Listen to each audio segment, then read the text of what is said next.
Tem alguma coisa acontecendo dentro da Lua, algo que ninguém esperava. Não é uma mudança dramática que você veria do lado de fora, mas no fundo, onde as coisas parecem congeladas no tempo, os cientistas descobriram uma camada oculta do que você só poderia chamar de gosma lunar. Você se lembra das lições escolares sobre a crosta, o manto e o núcleo? Assim como a Terra, a Lua é feita de camadas, crosta, manto e núcleo. Entretanto, o núcleo da Lua é muito menor do que o nosso. O núcleo da Terra é enorme. Ele representa cerca de 1/3 de toda a massa do nosso planeta. O núcleo da Lua representa apenas cerca de 1 a 2% de sua massa, e seu diâmetro é cerca de 1/5 do diâmetro da própria Lua. Ele é cercado por um manto duro e rochoso. Mas acontece que, entre essas duas camadas, há uma misteriosa camada de gosma, e ela é muito mais importante do que você imagina. A camada é macia e parcialmente derretida, que vai e vem como as marés em nossos oceanos. Ela sobe e desce, esticando e mudando como se estivesse viva. Seu movimento não é caótico, mas sutil e regular. Sempre soubemos que a Lua influencia nossos mares e oceanos, causando marés com sua gravidade. Mas acontece que nós a influenciamos de volta. O oceano de gosma reage à dança gravitacional entre a Terra e o Sol. Além disso, a camada fundida poderia ser feita de ilmenita, um mineral muito intrigante. A ilmenita é rica em titânio, um metal forte e leve que nós realmente amamos aqui na Terra. O titânio é usado em tudo, desde peças de avião e naves espaciais até dispositivos médicos, até mesmo em itens do cotidiano como bicicletas e laptops. Tudo isso porque ele é incrivelmente forte e muito resistente à corrosão e ao calor. Portanto, se a Lua tiver uma camada fundida rica em ilmenita, isso seria fantástico. Os astrônomos já estão planejando bases lunares, e se tivéssemos um material para construir estruturas, espaçonaves ou até mesmo ferramentas para os astronautas ali mesmo, isso mudaria tudo. Caso contrário, precisaríamos transportar materiais da Terra, o que é extremamente caro. Esse é o nosso primeiro sinal tangível de que a Lua não é apenas uma rocha fria e chata. Em vez disso, ela é dinâmica, viva e respirando, com forças em movimento sob sua superfície. A NASA usou novas ferramentas especiais para descobrir esse fato: o Gravity Recovery and Interior Laboratory e o Lunar Reconnaissance Orbiter. Ambas as missões espaciais foram projetadas para estudar a Lua, mas não se limitam a observar a superfície como um telescópio. Em vez disso, ajudam a medir coisas que não podemos ver com nossos olhos, como a gravidade da Lua e como ela muda com o tempo. O Grail enviou 2 pequenas espaçonaves ao redor da Lua, chamadas Ebb e Flow. Inteligente. A ideia era que essas espaçonaves voassem próximas uma da outra e medissem pequenas diferenças na gravidade da Lua à medida que avançavam. É como se elas estivessem sentindo a atração invisível da Lua em lugares diferentes. Se a gravidade da Lua fosse mais forte em um ponto, as espaçonaves se aproximavam, e se fosse mais fraca, elas se afastavam. Isso ajuda os cientistas a entender o que está acontecendo dentro da Lua, mesmo que eles não possam realmente ir até lá. E a espaçonave colidiu intencionalmente com a Lua em dezembro de 2012 para encerrar a missão. O Lunar Reconnaissance Orbiter é um pouco diferente. Ele tira fotos lunares super detalhadas e coleta outras informações importantes sobre sua superfície. Ao combinar as informações do Grail e do LRO, foi possível encontrar essa camada de gosma. Mas essa descoberta, na verdade, desafia tudo o que achávamos que sabíamos sobre a geologia lunar. Como essa camada fundida foi parar lá? Há quanto tempo ela existe? E talvez ainda mais fascinante, como ela se manteve quente por milhões de anos? Essas são perguntas de $1 milhão. O núcleo da Lua gera calor, assim como o nosso, mas não é tão fácil quanto dizer: o calor do núcleo provavelmente o mantém quente e derretido.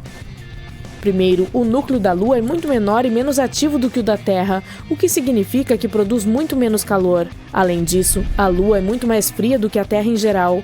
Falando em temperaturas, é claro. Com as temperaturas caindo para menos 130 graus Celsius na superfície, como essa camada interna poderia ainda permanecer nesse estado fluido? Isso ainda é um mistério. De qualquer forma, essa gosma poderia de fato explicar muitas coisas sobre a Lua. Por exemplo, os astrônomos estavam explorando os terremotos lunares e como eles acontecem. Agora eles acham que pode ser essa camada semifundida se deslocando e se movendo sob a superfície. Além da própria Lua, ela também nos diz mais sobre outros corpos celestes. Se a Lua, algo que consideramos basicamente uma enorme rocha estática, tem uma vida tão dramática, o que dizer de outros planetas, luas ou asteroides? Será que eles também poderiam esconder movimentos semelhantes sob suas superfícies? Podemos até entender melhor nosso próprio planeta, aprender mais sobre como funcionam as marés e coisas semelhantes. Há tantas descobertas incríveis que estamos fazendo na Lua. Recentemente, encontramos algumas coisas incríveis sob a superfície. Cavernas enormes, escondidas por milhões de anos. Há mais de 50 anos, os cientistas suspeitam que a superfície da Lua esteja repleta de túneis e cavernas subterrâneas.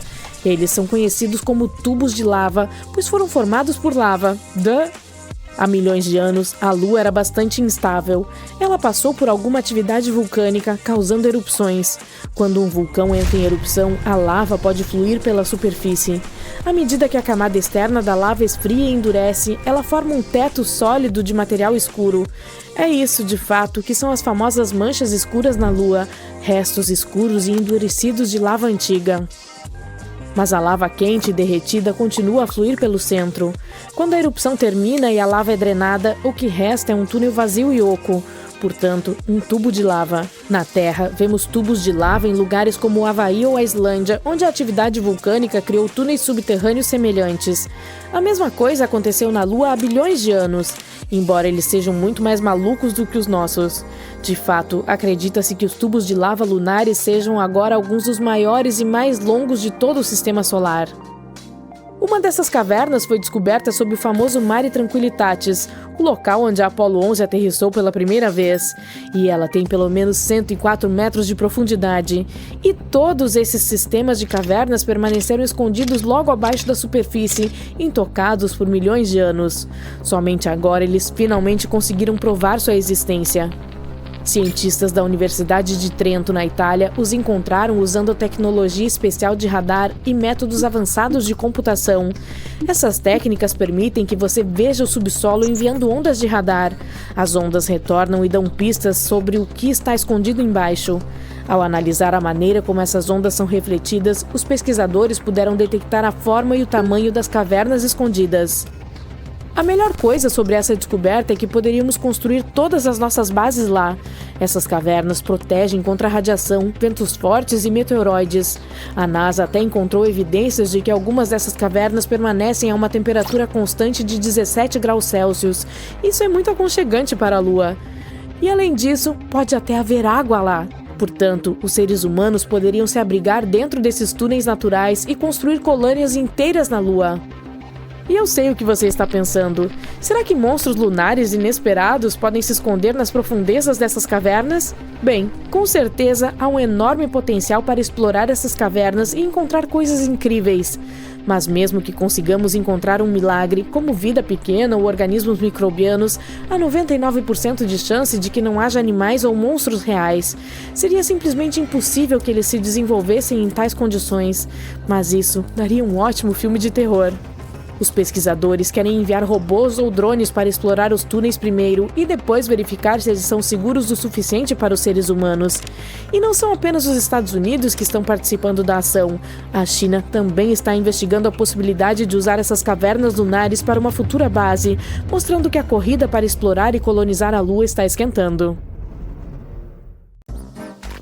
Ok, eu oficialmente desisto da esperança de que a Lua seja feita de queijo, gente. Uau, nem mesmo Gouda!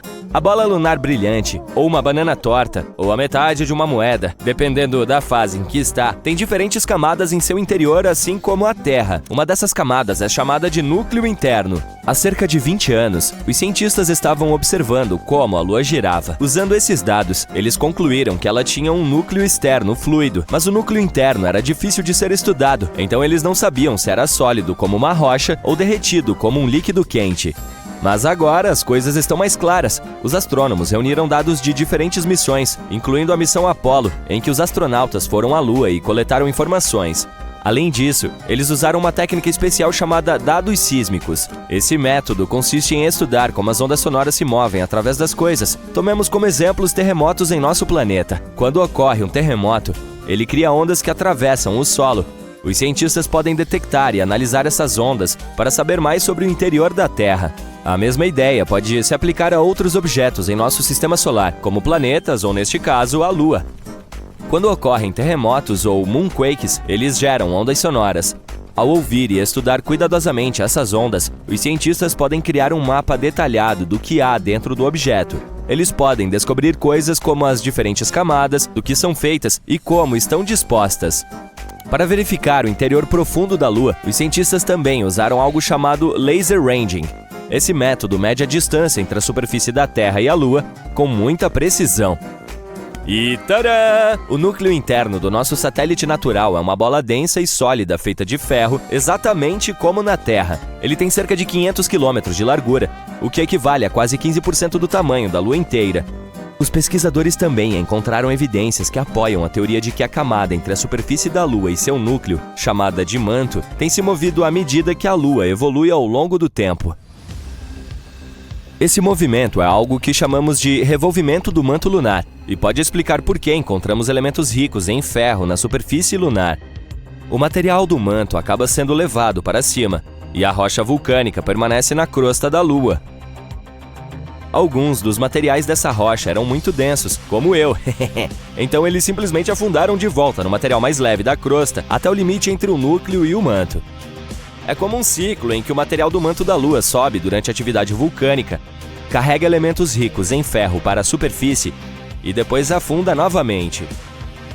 Há outro mistério que os cientistas vêm tentando resolver, o que fez com que o campo magnético da Lua enfraquecesse e quase desaparecesse ao longo do tempo. Parece que agora que sabemos sobre o núcleo de ferro e a reviravolta global do manto, poderemos obter mais respostas sobre o campo magnético da Lua. Saber como é o núcleo interno pode nos ajudar a entender melhor a história da Lua, bem como a história de todo o nosso sistema solar. Uma das teorias amplamente aceitas sobre a origem da Lua diz que houve uma colisão maciça entre a Terra em seus estágios iniciais e outro objeto misterioso em nosso sistema solar. É a chamada teoria do grande impacto, e essa colisão foi tão forte que arrancou um grande pedaço da Terra primitiva e derretida. Se você colocasse uma moeda ao lado de uma ervilha verde, teria uma boa ideia do tamanho do nosso planeta em comparação com a Lua. Esse pedaço foi então enviado para a órbita do nosso planeta. E isso pode ter acontecido cerca de 95 milhões de anos após a formação do nosso sistema solar. O objeto que colidiu com a Terra poderia ter cerca de 10% da massa do nosso planeta natal e aproximadamente o tamanho de Marte. Isso faz sentido, afinal, a Terra e a Lua têm composições semelhantes. É claro que existem outras ideias sobre como a Lua se formou. Uma delas diz que a força gravitacional do nosso planeta a capturou. Isso significa que a Lua era apenas um objeto que passava inocentemente por ali quando, de repente, foi atraído e puxado para a órbita da Terra. Existe até a hipótese de que a Terra roubou a Lua de Vênus. Nesse caso, a Lua não deve se queixar. Acho que a vista é muito melhor aqui. Então sim, a Lua e a Terra são semelhantes no que diz respeito a rochas e alguns minerais, mas a Lua não tem a mesma atmosfera do nosso planeta. Sua atmosfera é fina e consiste em alguns gases estranhos que incluem potássio e sódio, o que não é algo que se pode encontrar na atmosfera de Marte, Vênus ou Terra. E as rochas da Lua não contêm água, mas isso não significa que não haja água lá em cima. Há muito tempo, no século XVII, os astrônomos viram grandes manchas escuras na superfície da Lua. Um desses astrônomos achou que essas manchas pareciam oceanos, então as chamou de Maria, que significa mares em latim. Outros astrônomos também fizeram mapas da Lua e usaram o termo Maria para descrever essas manchas escuras. Por exemplo, Mare Tranquillitatis, traduzido como Mar da Tranquilidade, onde a Apollo 11 fez seu pouso. Mas parece que essas manchas escuras não são de fato oceanos. Elas são planícies feitas de lava endurecida que entrou em erupção há muito tempo. Essas erupções vulcânicas deixaram para trás áreas lisas e planas chamadas de planícies de basalto. No final do século XIX, um observador do céu estudou a Lua e descobriu que ela não tinha uma atmosfera. Sem uma atmosfera, não há nuvens nem ar para evitar que a água evapore. Portanto, os cientistas pensavam que qualquer água na Lua desapareceria imediatamente. Eles acreditavam que a Lua era totalmente seca. Mas então, em 1961, um físico teve uma ideia diferente. Ele apontou que poderia haver água na Lua em áreas especiais chamadas regiões permanentemente sombreadas. Esses são pontos na Lua onde o Sol não brilha, portanto eles permanecem escuros o tempo todo. Assim, o gelo de água poderia existir nessas áreas escuras porque elas são extremamente frias e o gelo não evaporaria. Mas, quando os astronautas das missões Apollo foram à Lua, eles trouxeram de volta amostras do solo e os cientistas não encontraram sinais de água nelas. Assim, todos voltaram a pensar que a Lua era completamente seca. Nos anos 1990, a NASA concentrou-se nessas crateras sombreadas e encontrou altas concentrações de hidrogênio, o que significa que poderia haver gelo nos polos da Lua. Eles ainda não tinham certeza, então continuaram cavando e, depois de algum tempo, encontraram hidrogênio preso dentro de minúsculos grânulos de vidro vulcânico. Como não há vulcões ativos na Lua atualmente, isso significa que é provável que havia água na Lua quando esses vulcões entraram em erupção há muito tempo. Além disso, poderia haver muito mais água nos primórdios da nossa Lua. Em 2020, a missão Sofia, da NASA, nos mostrou o que estávamos procurando há muito tempo. Afinal, existe água na Lua. Acontece que a água está escondida entre os grãos de poeira lunar ou grudada na superfície nas áreas iluminadas pelo Sol da Lua. Portanto, não há oceanos como os que temos na Terra, mas pelo menos há alguma coisa. Mas a pergunta permanece: como a água chegou até lá? Parece que a Lua teve uma história caótica na época em que estava se formando, como provavelmente a maioria dos planetas e luas do nosso sistema solar. Portanto, há algumas evidências de que a água chegou lá por meio de cometas que atingiram sua superfície nos velhos tempos, ou talvez continue chegando por meio daqueles que estão se chocando contra a Lua atualmente. Estamos falando de uma situação caótica em que micrometeoritos gelados colidem com a superfície da Lua, e a poeira faz uma bagunça ainda maior ao interagir com o vento solar. Mas estamos aguardando para saber mais sobre isso. Porque, como todos sabemos, quando se fala em água, inevitavelmente também se fala em vida. É por isso que queremos saber mais sobre, por exemplo, todo aquele gelo escondido nas crateras polares da Lua. Talvez ele possa nos ensinar mais sobre como a vida se desenvolveu na Terra. Talvez os cometas tenham trazido todos os elementos necessários para cá. E se alguns desses elementos também estiverem presos no gelo da Lua?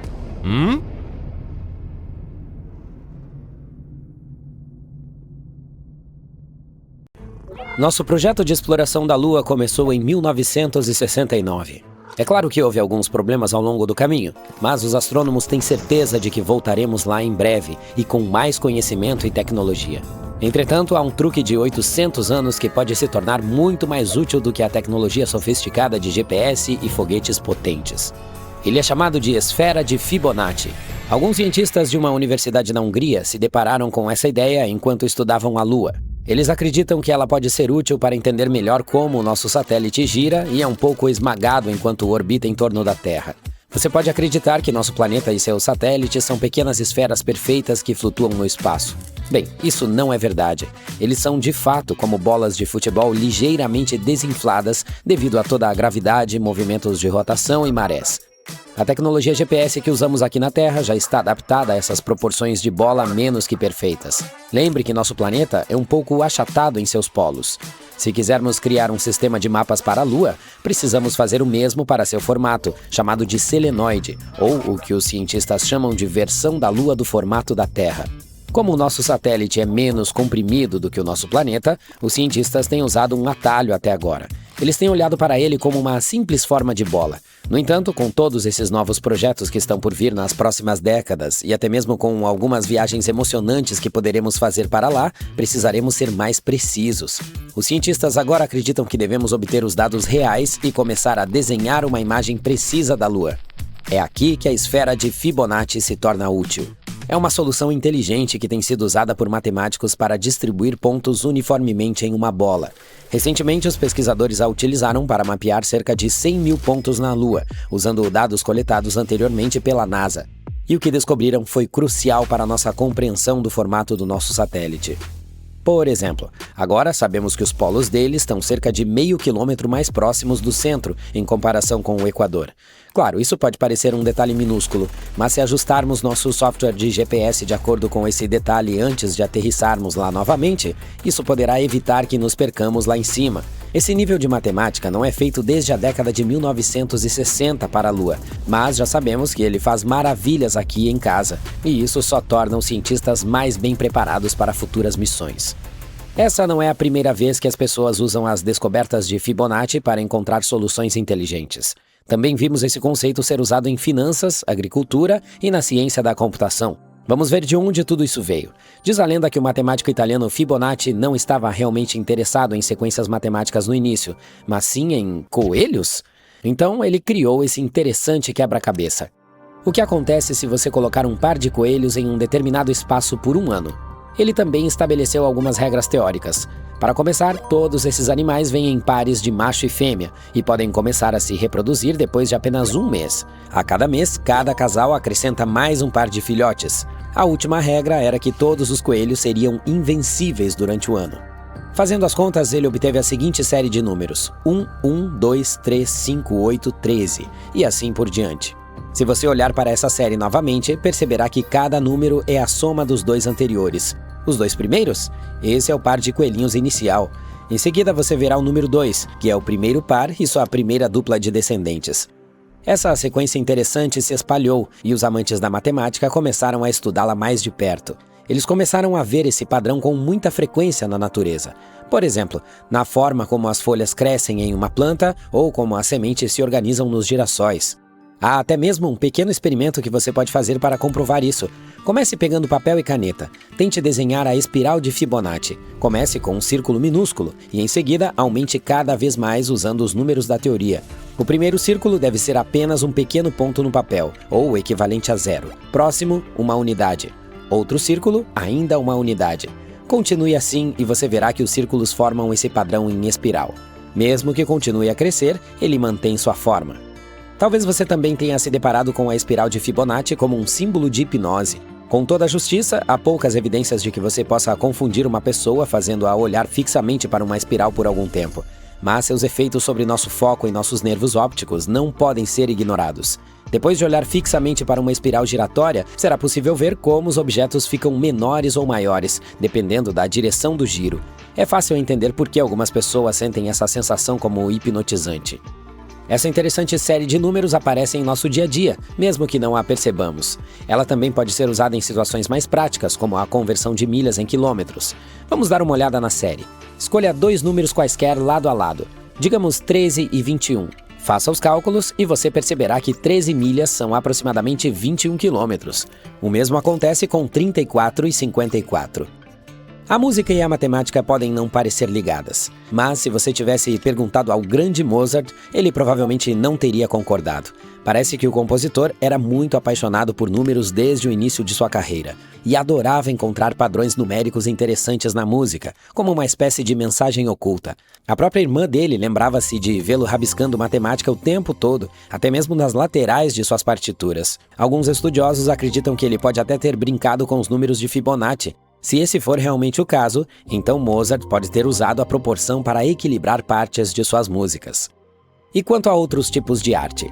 Bem, também se diz que Leonardo da Vinci usou a proporção áurea em suas obras-primas, como o Homem Vitruviano e a Mona Lisa. Além disso, quando se trata de obras de arquitetura, o Parthenon também pode ter usado esse padrão. Sempre que você vir edifícios com colunas com o espaçamento certo, pode ter certeza de que foi daí que os construtores se inspiraram. A Grande Pirâmide de Gizé é outro grande exemplo. Não há nenhum registro oficial que comprove isso, mas a forma da pirâmide é tão próxima da proporção áurea que é meio óbvio. Você também verá esse padrão aparecendo naturalmente em nosso ambiente. Vá até o jardim e verifique se há alguma pinha por perto. Está vendo essas escamas? Elas estão dispostas em um padrão de acordo com a esfera de Fibonacci. Até mesmo os ossos de nosso corpo parecem estar crescendo com base nas mesmas proporções.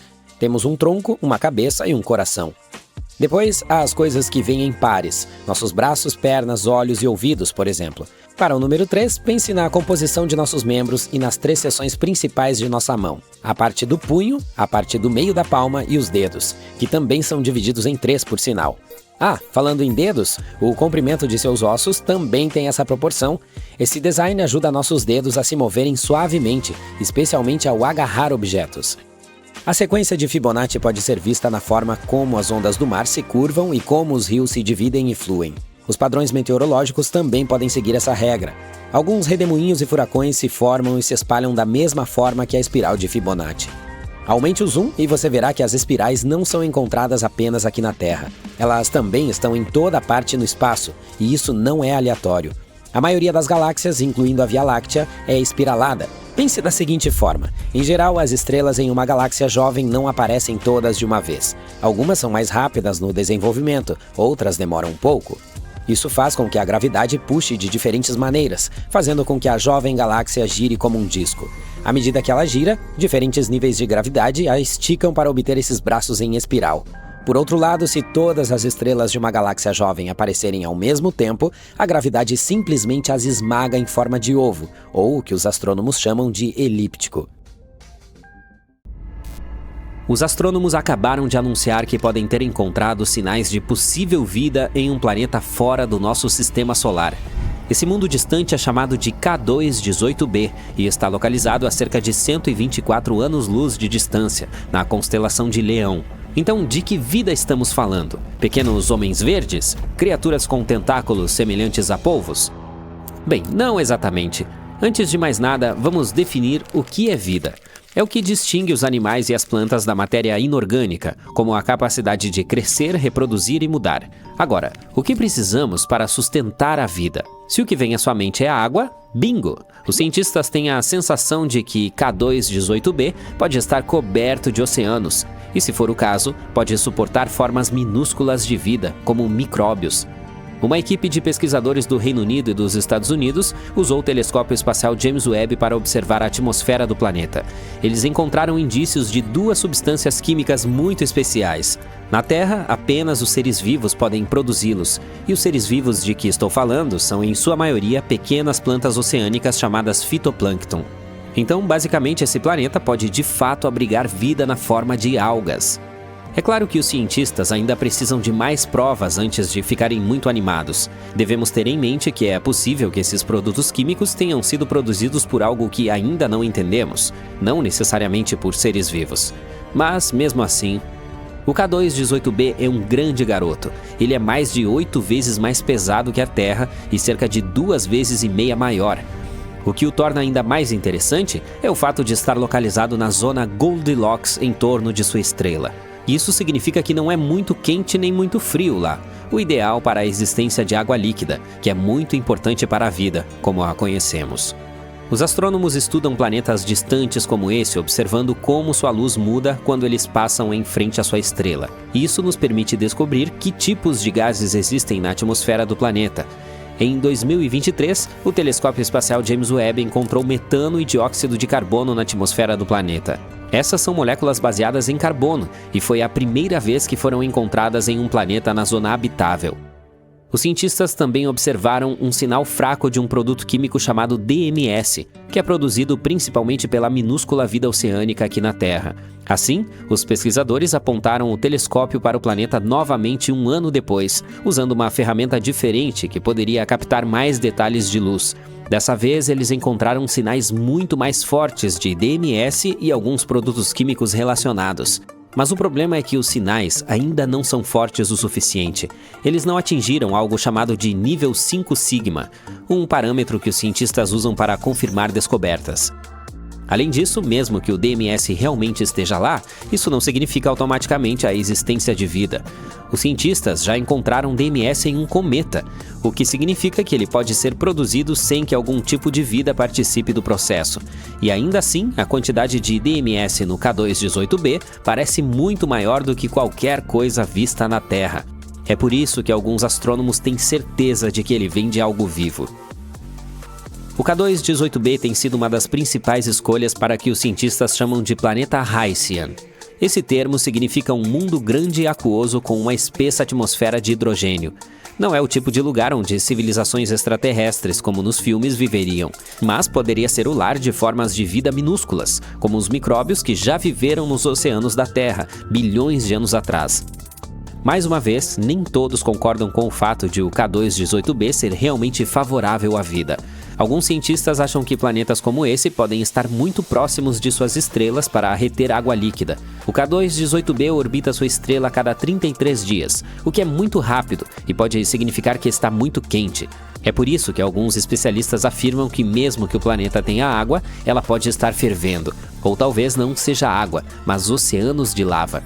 Mas a maioria dos cientistas concorda em uma coisa: devemos esperar para ver. Com apenas mais 16 a 24 horas de tempo de telescópio, os astrônomos poderiam confirmar o que viram. Isso pode acontecer nos próximos anos.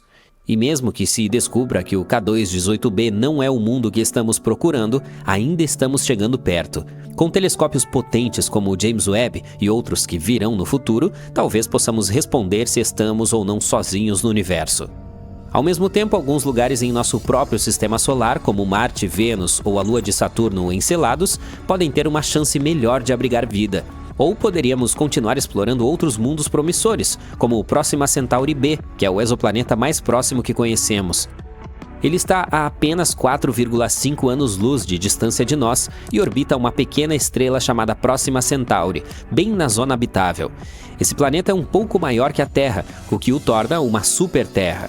É assim que chamamos os exoplanetas maiores que os nossos, mas muito menores que os gigantes gasosos como Netuno ou Júpiter. Próxima Centauri b é um mundo que se move rapidamente. Ele precisa de apenas 11 dias para dar uma volta completa em torno de sua estrela. Os cientistas acreditam que Próxima Centauri b pode ter uma superfície rochosa, o que é um bom sinal para a possibilidade de vida. Por outro lado, sua estrela o inunda com uma grande quantidade de radiação ultravioleta. Isso pode já ter destruído a atmosfera do planeta, se é que havia alguma. Portanto, há um grande ponto de interrogação quando se trata de habitabilidade desse mundo. Depois temos o TRAPPIST-1e, outro promissor planeta semelhante à Terra. Ele é um dos 7 planetas rochosos que orbitam uma estrela pequena e fria chamada TRAPPIST-1, a cerca de 39 anos-luz de distância. Descoberto em 2017, ele pode ser um dos lugares mais promissores para se procurar vida além da Terra.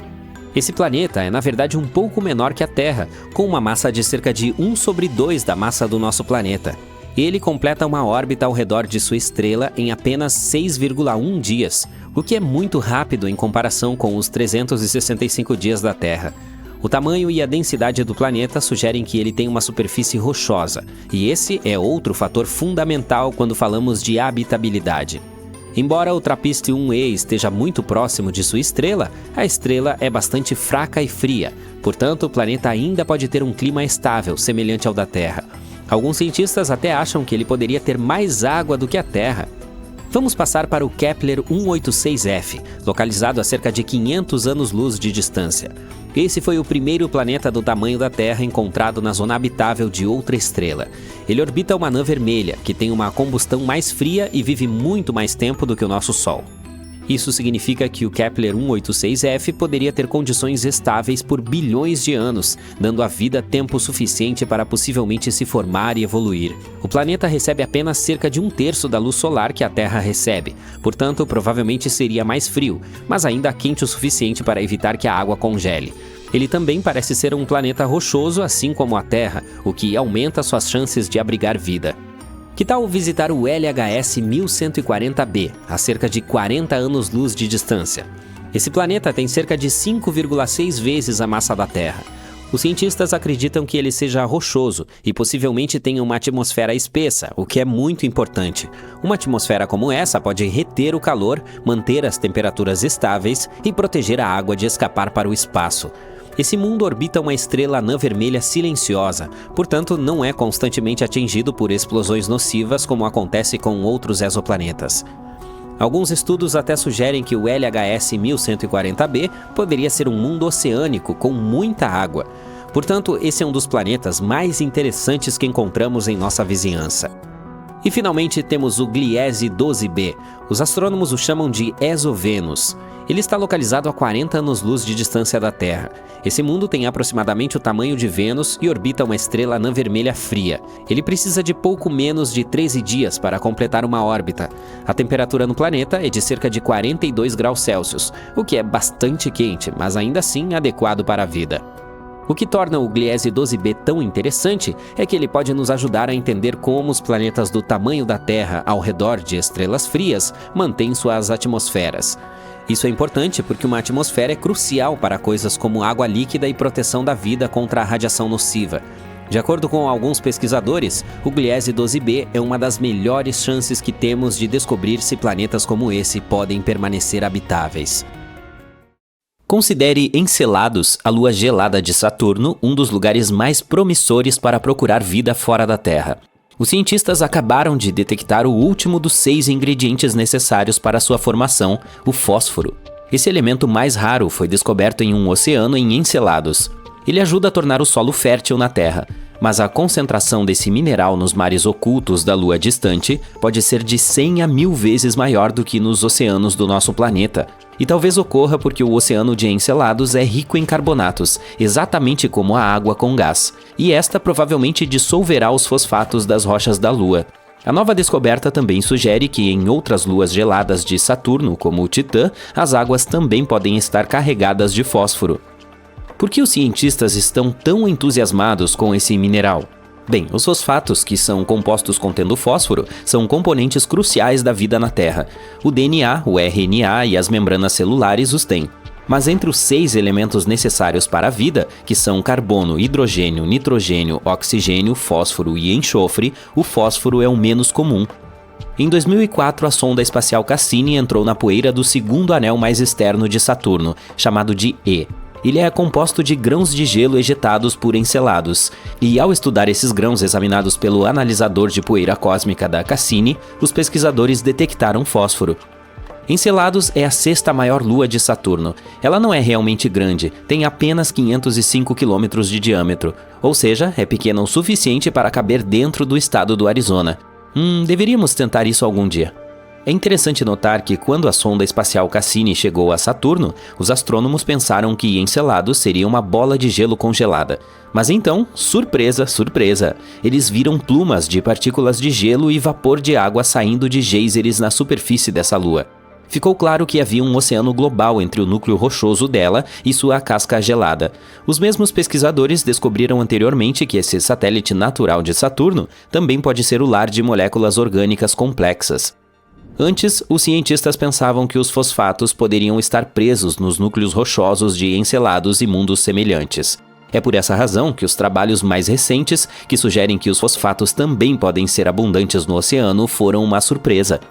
Os pesquisadores examinaram 305 grãos de gelo do anel E de Saturno e descobriram que 9 continham fosfatos. E esses resultados foram claros e inconfundíveis. E isso é muito importante porque há algum tempo acreditava-se que a fosfina, um composto de hidrogênio e fósforo, existia nas nuvens de Vênus. Mas ninguém conseguiu encontrar nenhuma evidência que sustentasse essa teoria. Em Encelados, no entanto, não há controvérsia, os fosfatos existem ali. Os astrônomos consideram Europa um dos lugares mais promissores do Sistema Solar para a busca de novas formas de vida. Tudo porque essa lua tem um enorme oceano de água salgada, com uma profundidade de 65 a 160 quilômetros. Sim, ele está escondido sob uma camada de gelo que, segundo estimativas, tem de 15 a 30 quilômetros de espessura, mas ainda é potencialmente habitável. Os pesquisadores afirmam que plumas de água irrompem de rachaduras na camada de gelo e liberam o conteúdo do oceano da Lua no espaço. É claro que será um desafio para qualquer missão em busca de vida acessar um ambiente tão profundo. Pelo lado positivo, os cientistas já têm algumas evidências de que existem fontes muito mais rasas que provavelmente estão muito mais próximas da superfície da Lua. Elas podem estar localizadas a menos de 1 quilômetro de profundidade sob o gelo. E essa notícia tem duas coisas excelentes. Em primeiro lugar, aumenta as chances de haver vida em Europa. E em segundo lugar, se for verdade, pode facilitar para que futuras missões encontrem essas formas de vida, se houver alguma. Em seguida, temos Titã, a maior lua de Saturno. Ela é menor e tem gravidade mais leve que a da Terra, mas ainda nos faz lembrar do nosso planeta, já que o nitrogênio predomina em sua atmosfera. Trata-se do único outro mundo em nosso sistema solar com lagos e rios. Esses corpos d'água são feitos de hidrocarbonetos, metano e etano. Há também um oceano subsuperficial de água, mas ele está localizado muito no fundo e ninguém descobriu ainda se faz contato com algo na superfície. Se for o caso, poderá fornecer combustível para a vida depois de se misturar com a química complexa da superfície. Mas Encelados e outras luas geladas não são os únicos lugares no Sistema Solar que podem abrigar ou já abrigaram vida. Em 2003, a Mars Express, uma espaçonave lançada pela Agência Espacial Europeia, descobriu metano na atmosfera de Marte. Em nosso planeta, a maior parte desse gás na atmosfera é produzida por criaturas vivas. Por exemplo, o gado que digere o alimento e emite, você sabe, gás. Entretanto, os cientistas acreditam que o metano permaneceu estável na atmosfera marciana por cerca de 300 anos. E então, em 2006, desapareceu quase totalmente do planeta vermelho. E aconteceu 600 vezes mais rápido do que os modelos dos pesquisadores previam. A questão é, o que ou quem gerou o gás e para onde ele foi? Outro mistério por lá são os micróbios que podem estar dormindo sob a superfície de Marte. Ali, eles podem ter sido protegidos da forte radiação proveniente do espaço por milhões de anos. Os cientistas simularam as condições de Marte em um laboratório para verificar se isso poderia ser verdade, e ficaram surpresos ao descobrir que as bactérias poderiam facilmente sobreviver em tais condições por 280 milhões de anos. Bom, é um longo prazo de validade, e significa que, se houvesse vida em Marte, poderíamos achar evidências na subsuperfície por meio de perfurações no solo. No entanto, não há água corrente em Marte, e as células ou esporos simplesmente secariam. Além disso, a temperatura da superfície é semelhante à do gelo seco, em outras palavras, está profundamente congelada. E ainda assim, pode haver 6 tipos de bactérias e fungos vivendo no subsolo do planeta vermelho. O mais provável é apelidado de Conan, a bactéria, devido à sua natureza resistente. Bem, acho que o tempo vai mostrar. De qualquer forma, se não encontrarmos vida fora da Terra em nosso sistema solar, provavelmente poderemos procurá-la em exoplanetas, que é como são chamados os planetas fora de nosso sistema estelar. Alguns parecem muito promissores. O mais perto daqui é Próxima Centauri b. Ele está a apenas 4,2 anos-luz de distância da Terra. Recentemente, os astrônomos descobriram que esse mundo pode ser ainda mais parecido com o nosso do que se pensava. Ele é apenas 17% mais maciço do que aqui, e orbita uma estrela que é mais fraca e menos maciça que o Sol. Próxima Centauri b está no meio da zona habitável da estrela. Isso significa que há chances de existir água líquida e vida ali. Parece que esse exoplaneta está preso à sua estrela-mãe. Um de seus lados está voltado para ela o tempo todo, e o outro está sempre na escuridão. Os cientistas ainda não descobriram se tem uma atmosfera. Próxima Centauri b está viajando muito perto de sua estrela e completa uma órbita em 11 dias terrestres. A radiação da estrela pode estar puxando o ar do planeta para longe. Se esse for o caso, é pouco provável que exista água líquida em sua superfície. O Gliese 832c está a 16,2 anos-luz de distância da Terra. No esquema cósmico das coisas, está a um passo de distância. Esse exoplaneta é 5 vezes mais maciço que a Terra e viaja muito mais perto de sua estrela-mãe. É por isso que um ano ali dura apenas 36 dias. Mas como se trata de uma anã vermelha muito mais fria e mais fraca do que o Sol, Gliese 832c recebe tanta luz e calor quanto o nosso planeta. Ao mesmo tempo, ainda não está claro se ele é semelhante à Terra, e provavelmente tem uma atmosfera muito mais espessa que cria um efeito estufa descontrolado. Esse fenômeno ocorre quando um planeta absorve mais calor de sua estrela hospedeira do que consegue liberar de volta para o espaço. Isso significa que é mais provável que o Gliese 832c se assemelhe a Vênus, quente e escaldante, do que a Terra, relativamente fria. Por mim, tudo bem. Esse planeta, sim, esse mesmo, não deveria existir, mas existe. Um planeta recém-descoberto gira em torno de uma estrela muito menor e mais fraca que o nosso Sol. O planeta, entretanto, é enorme. Uma estrela tão pequena não poderia criá-lo, então é como encontrar um ovo de avestruz em um galinheiro. Uma equipe da Universidade Penn State criou uma ferramenta especial chamada Habitable Zone Planet Finder. Trata-se de um instrumento que deve encontrar planetas ao redor de estrelas fracas e frias. Ele está conectado a um grande telescópio no Texas. A ferramenta observa a luz dessas estrelas, que está principalmente no infravermelho próximo, além do que nossos olhos podem ver. Esse dispositivo pode detectar alterações na velocidade de uma estrela causadas por um planeta. Se o movimento de uma estrela mudar ligeiramente, isso significa que deve haver uma atração gravitacional nas proximidades. anos. Anos atrás, essa técnica ajudou a encontrar o primeiro exoplaneta conhecido em torno de uma estrela como o nosso Sol. Hoje, aprimoramos esse método para fazer medições mais precisas. Nosso principal objetivo é encontrar planetas semelhantes à Terra. Eles devem ser rochosos e estar localizados em zonas habitáveis, áreas ao redor de estrelas onde poderia existir água líquida. A técnica Doppler ainda não é muito boa para encontrar mundos semelhantes à Terra, mas funciona bem em estrelas frias e fracas. Foi assim que descobrimos o impossível LHS 3154b.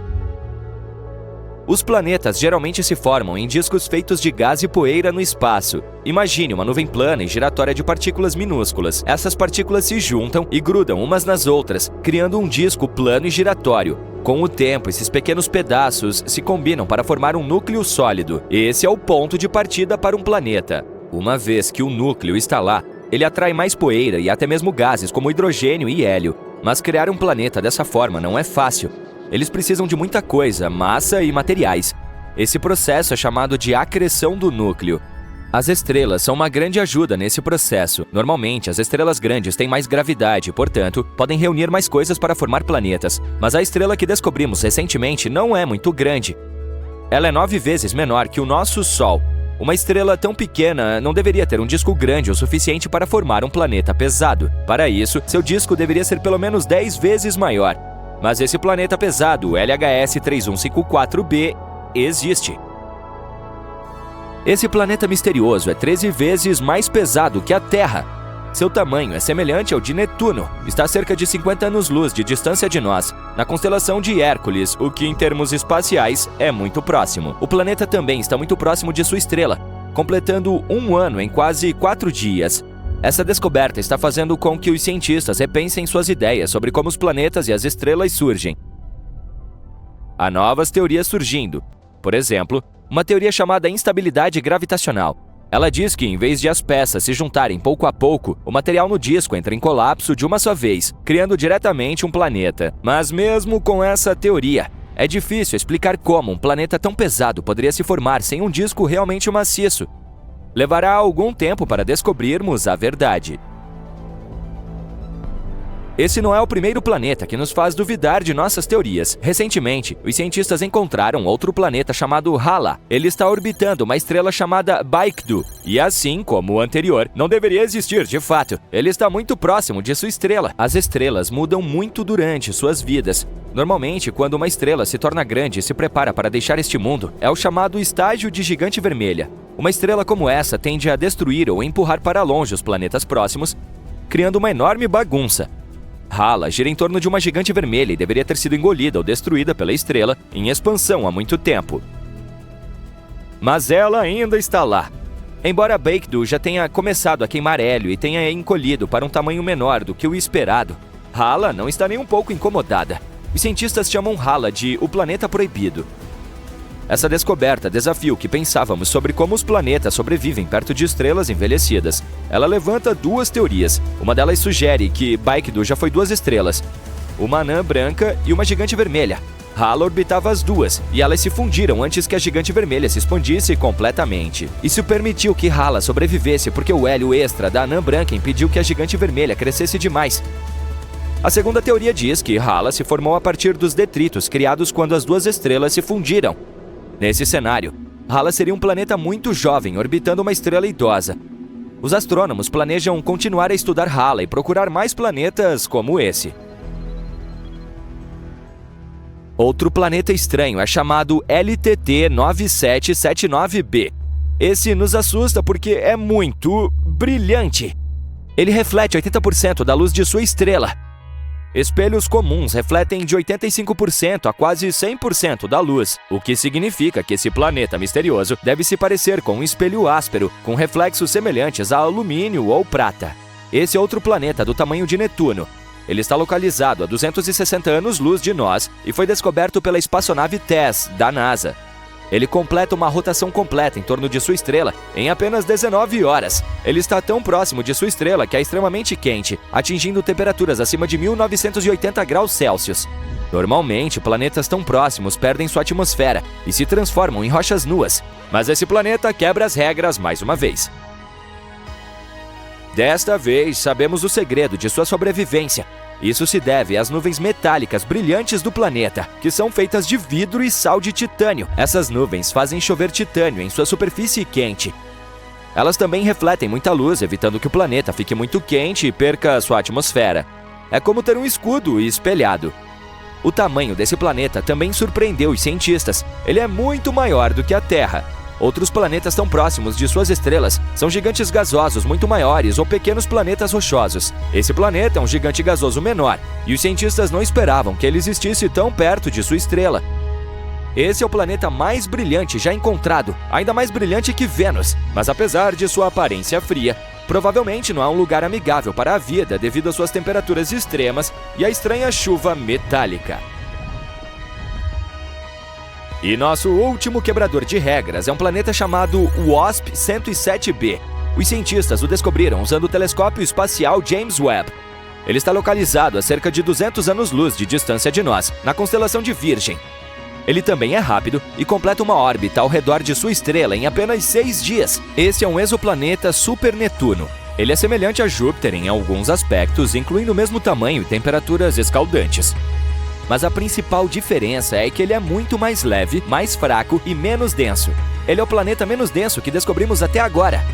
Depois de pesquisar um pouco mais, descobrimos também que ele tem uma cauda. O hélio no planeta se estende além da saída do trânsito. O planeta está perdendo lentamente sua atmosfera devido à radiação ultravioleta extrema da estrela. Isso cria uma cauda semelhante à de um cometa. Portanto, ele se parece com um cometa fofo. Mas isso foi apenas o começo. A baixa densidade do planeta, ou fluffiness, permitiu que os astrônomos estudassem sua atmosfera em detalhes. Eles encontraram algumas coisas surpreendentes, como vapor de água e nuvens feitas de partículas finas de silicato, que são como areia de granulação muito fina. A estrela hospedeira do planeta não emite muita luz de alta energia, mas como o WASP-107b é tão solto, a luz pode penetrar profundamente em sua atmosfera. Isso cria dióxido de enxofre, aquele cheiro quando você acende um fósforo. Em outras palavras, é um planeta fofo que chove areia e tem cheiro de fósforo. Os pesquisadores acreditam que as nuvens de areia na atmosfera se formam de maneira semelhante às nuvens na Terra. Elas têm apenas gotículas de areia em vez de água.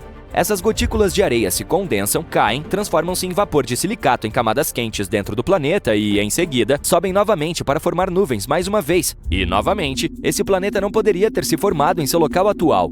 Os astrônomos dizem que ele provavelmente se aproximou de sua estrela a partir de uma órbita de nascimento porque foi atraído por algum vizinho mais pesado. Ele também segue uma órbita retrógrada, o que significa que orbita na direção oposta à rotação de sua estrela. Todas essas descobertas estão mudando a forma como entendemos os planetas e suas atmosferas, nos dando novas percepções sobre os mistérios do nosso próprio sistema solar. Já se passaram décadas desde o último pouso tripulado na Lua, Apollo 17, que aconteceu em dezembro de 1972. Já não está na hora de pensarmos em voltar ao nosso satélite cheio de pó e talvez até mesmo ficar lá? A NASA fez uma promessa em relação a esse tema. Eles estão se preparando para enviar astronautas à Lua novamente, talvez até 2025. Tudo isso acontecerá por meio de um programa chamado Artemis. Ele também incluirá a primeira mulher a conhecer a superfície lunar. Agora você pode se perguntar, por que ainda não fizemos isso? Um ex-administrador da NASA disse algo interessante sobre o assunto. Não foi por causa de questões científicas ou tecnológicas. O problema é que os projetos em potencial levavam muito tempo e eram muito caros. Veja bem, as viagens espaciais, especialmente quando envolvem seres humanos, não são fáceis para o bolso. É verdade que nos últimos anos a NASA teve orçamentos de bilhões de dólares. Parece dinheiro suficiente, certo? Bem, não quando você dá uma olhada na lista de tarefas deles. Isso porque eles têm que considerar tudo, desde telescópios e projetos de foguetes gigantes, até missões que também têm como alvo o Sol, Júpiter, Marte e além. Vendo dessa forma, a NASA precisa ser muito boa em fazer orçamentos para atingir todas as suas metas. Mas não é só por causa das finanças. A própria Lua é bastante problemática. Ela apresenta perigos reais que não podem ser considerados levianamente. Para começar, sua superfície está repleta de crateras e rochas nas quais não é fácil de aterrissar. Além disso, tem a poeira lunar, ou regolito, se você quiser chamá-la pelo nome científico. Ela foi criada ao longo de muitos anos por impactos de meteoritos. É extremamente áspera e gruda em tudo. Pode danificar rapidamente trajes espaciais, veículos e sistemas. Além disso, lidar com o habitat lunar também não é uma tarefa fácil. A Lua não tem atmosfera protetora. Isso significa que durante 14 dias seguidos, a superfície lunar é confrontada com os fortes raios solares. Esse período é seguido por mais 2 semanas de escuridão total. Todas essas mudanças geram temperaturas extremas, às quais nós, humanos, não estamos acostumados. Existem soluções, não se preocupe. A NASA está trabalhando em trajes espaciais e veículos resistentes à poeira e ao sol. Eles estão até mesmo desenvolvendo um sistema capaz de fornecer eletricidade durante as noites lunares. O que é ainda mais interessante sobre esse sistema é que ele pode ser útil em Marte também quando chegarmos lá. A NASA também precisa atrair pessoas realmente inteligentes para seus projetos. Pense nisso, a idade média das pessoas que trabalhavam no controle da missão da Apollo 13 era de apenas 26 anos, e naquela época essas pessoas já haviam participado de várias missões. Isso significa que elas tinham uma experiência considerável desde muito jovens. Mas é aqui que outras pessoas também podem ajudar. Nos últimos anos, não foi apenas a NASA que trabalhou incansavelmente para revolucionar as viagens espaciais. Há muitas pessoas bem-sucedidas por aí com recursos suficientes para participar desses esforços. Algumas estão desenvolvendo novos tipos de foguetes que também podem pousar na Lua. No total, a NASA colocou 12 pessoas em nosso satélite. Esse é, sem dúvida, um dos momentos mais incríveis de sua história, se não o melhor. E esses astronautas fizeram coisas incríveis lá em cima. Trouxeram pedras, tiraram fotos, fizeram experimentos científicos e até deixaram bandeiras para trás. Todos esses foram momentos importantes das missões Apollo, mas eles não tinham o objetivo de criar um lugar seguro para os seres humanos na Lua.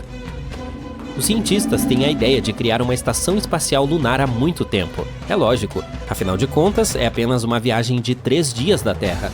Isso significa que podemos, tecnicamente, nos dar ao luxo de cometer pequenos erros aqui e ali, sem estragar todo o projeto. Além disso, aprenderíamos muito antes de nos aventurarmos ainda mais no espaço. Uma base lunar poderia fornecer combustível para missões no espaço profundo. Também poderíamos construir telescópios lá em cima e lançá-los com muito mais facilidade no espaço. Isso também poderia nos ajudar em outro projeto importante: descobrir como tornar Marte habitável. Sem mencionar que uma estação espacial lunar nos ajudaria a aprender mais sobre a origem da Lua. Quem sabe poderia até gerar algum dinheiro devido a todo esse turismo lunar divertido e empolgante. De qualquer forma, o programa Apollo Moon exigiu muito trabalho. Para começar, vamos dar uma olhada no grande número de pessoas envolvidas. Cerca de 400 mil de todos os cantos dos Estados Unidos. No entanto, nem tudo foi perfeito. Houve 2 eventos infelizes principais. Em primeiro lugar, um acidente com fogo na plataforma de lançamento da Apollo 1. Em segundo lugar, um tanque de oxigênio decidiu fazer birra na Apollo 13, causando sérios problemas no meio da missão. Uma parte importante do projeto foi o foguete Saturno V. Ele é até hoje o foguete mais potente voado com sucesso, com 36 andares de altura. Ainda está achando difícil de imaginar? Esse foguete era 2 vezes mais alto que as cataratas do Niágara. Graças ao Saturno V, a NASA concluiu com sucesso 13 missões. Isso incluiu o transporte de 24 astronautas até a Lua, sendo que metade deles até fez uma pequena caminhada na superfície lunar. Os foguetes e ônibus espaciais existentes não podem ir além da órbita baixa da Terra.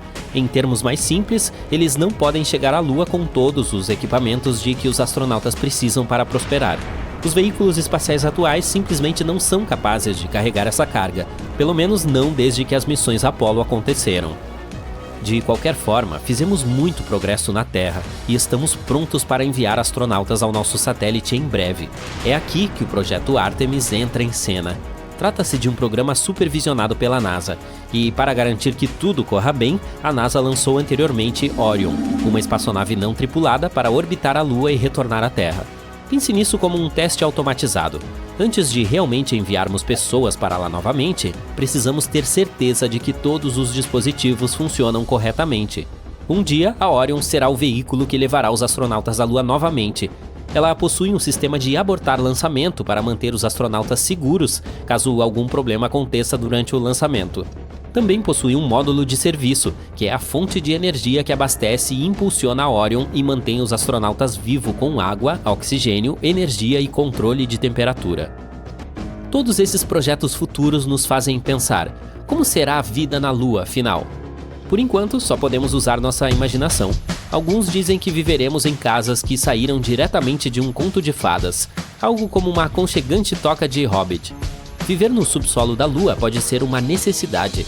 Isso se deve às temperaturas escaldantes e à falta de oxigênio. Se acrescentarmos as ameaças de meteoritos e a radiação ininterrupta, não é de se admirar que não possamos simplesmente caminhar em sua superfície. E quanto ao transporte? Empresas grandes e pequenas estão tentando criar a viagem ideal para a Lua. Se as estimativas atuais estiverem corretas, um tipo de táxi lunar decolará em 2024. Ao contrário de nossos foguetes atuais, esses táxis espaciais não terão de lidar com as condições adversas de reentrada na atmosfera terrestre.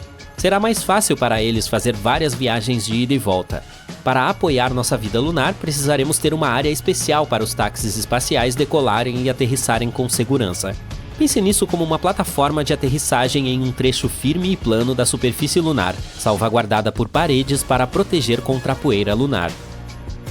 A movimentação na superfície da Lua também será facilitada. Os veículos de última geração de que estamos falando terão seu próprio ambiente controlado. Isso significa que você não precisará de um traje espacial quando estiver dentro dele.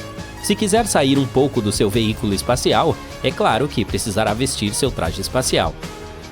Tudo bem, já temos nossas casas e nossos passeios organizados, mas e quanto ao combustível? É aí que a Lua nos dá uma mãozinha. A gravidade mais leve da Lua significa que não precisamos de tanta energia para escapar de sua atração. Além disso, a Lua tem gelo, e isso é muito útil. Talvez possamos converter esse gelo em combustível para foguetes. Precisaremos de dispositivos espaciais dedicados para ajudar a coletar esse gelo. Uma dessas ferramentas é chamada Trident. É como uma furadeira perfeita para escavar a superfície gelada da Lua.